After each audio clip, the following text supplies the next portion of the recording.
Riata, so we back with Harley and let's go. What did it say? Just 3 words. I had enough. What could that mean? She left town or that she committed suicide? What do her friends say about her state of mind? Or the people she worked with at the library?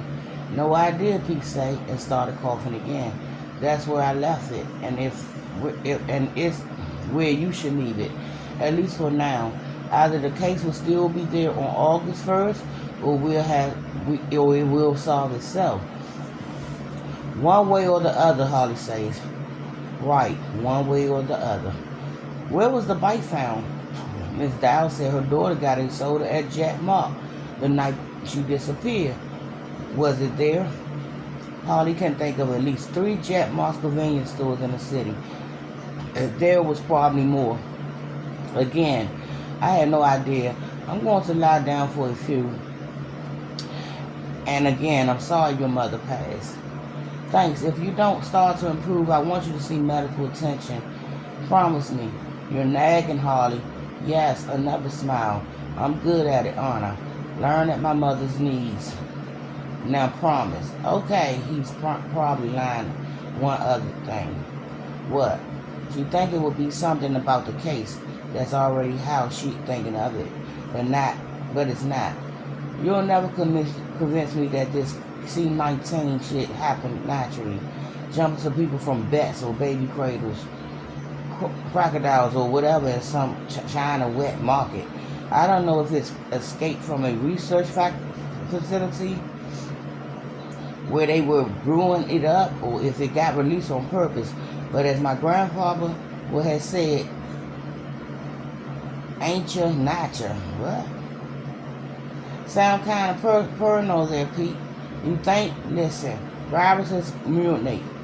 It's their big survival skills, but they're just as apt to mutate into a less dangerous strain as one that's more dangerous. That's what happened with the bird flu. But this one just keeps getting worse. Delta infects people who've been double vaxxed. I'm a case in point. And people who don't really get sick from Delta carries 4 times the viral loaded as the original version, which means they can pass it on even more easily. Does that sound random to you? Hard to tell, Harley say. What's easy to tell is when someone is riding a hobby horse. Pete is currently aboard his. Maybe the Delta virus will mutate into something weaker. We'll find out, won't we? When the next one come along, which it will. In the meantime, shell Penny and find something to watch on Netflix. It's what I'm going to do. Probably good advice. Take care, Pete. With that, she ends the call. She doesn't want to watch anything on Netflix. Harley thinks most of their movies, even those with big budgets, are weirdly medical, but her stomach is making tiny tentative grounds and she decides to pay attention. Something's comforting, maybe tomato soup and a grilled cheese sandwich. Pete ideas about viruses are probably internet bullpoop, but his advice about leaving Penny Dow alone is undoubtedly good.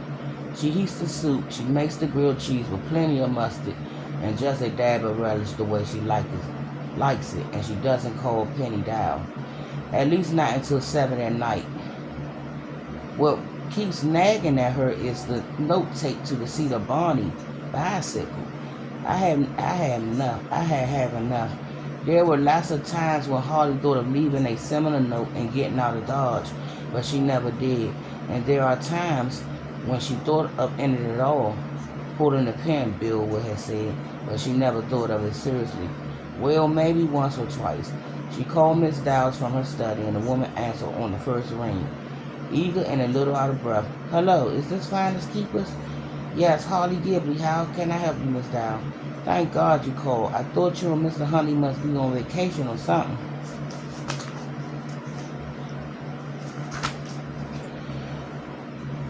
As if Harley thinks, can you come to my office tomorrow, Miss Dowd? It's in the federal building. I know, of course, the police has been no help at all. Not at all. What time? Will 9 o'clock suit you? Perfect. Thank you so much. My daughter was last seen at 4 minutes past 8 on July 1st. There's videos of her going in a store where she will discuss all that tomorrow, Holly say, but no guarantees, Miss Dow. It's just me. I'm afraid my partner's ill. Oh my God, not C19. Yes, but a mild case. Holly hopes it's mild. I only have a few questions for you now. You said on your message that Bonnie was last seen at the Jet Mart. There are quite a few of them around the city. Which one of them was it? The one near the park on Red Bank Avenue. Do you know that area? I do. Holly has even gotten gas at that Jet Mart a time or two. And was that where her bike was found? No, further down Red Bank. There was an empty building where there's a lot of empty buildings on that side of the park. But this one used to be a car repair shop or something. Her bike was on its kickstand out in the front. No attempt to hide it? No, nothing like that. The police detective I talked to, the James woman, said Bonnie might have wanted it found. She also said the bus and train depot is only a mile further along, right about where you get into town. But I said Bonnie wouldn't leave her bike and then walk the rest of the way. Why would she? I mean, it stands to reason. She rambled it up, getting into a hysterical rhythm. Hardy knows well. If she doesn't stop the woman now, Hardy will be on the phone for another hour or two. Let me stop you right here, Miss Dow. Penny, call me Penny. Okay, Penny. We'll get into it tomorrow. Our rates are $400 a day, 3 days minimum, plus expenses, which I would itemize. I can make Master Visa on your personal check.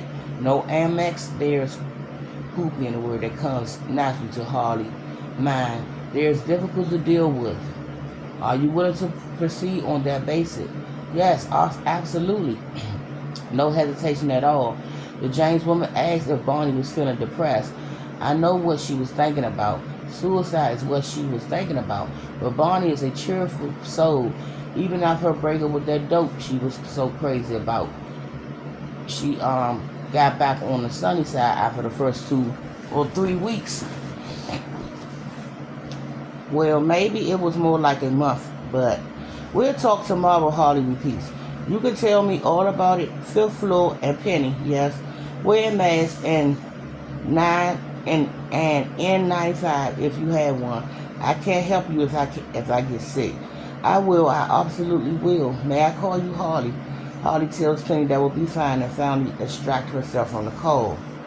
Mind for a peace suggestion.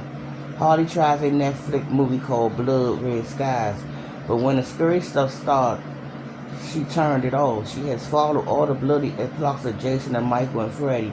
She can tell you the names of every movie in which Christopher Lee played the sonic account. But after Brady Housfield and Jack Ondowski, especially Ondowski, she thinks she may have lost her taste for horror films. She goes to the window and stands there looking out at the Latin days. Ashtray in one hand, cigarette in the other. What a nasty habit it is. She already thinking about how much she'll want one day during her meeting with Penny. Because meeting new clients is always stressful for her. She's a good detective.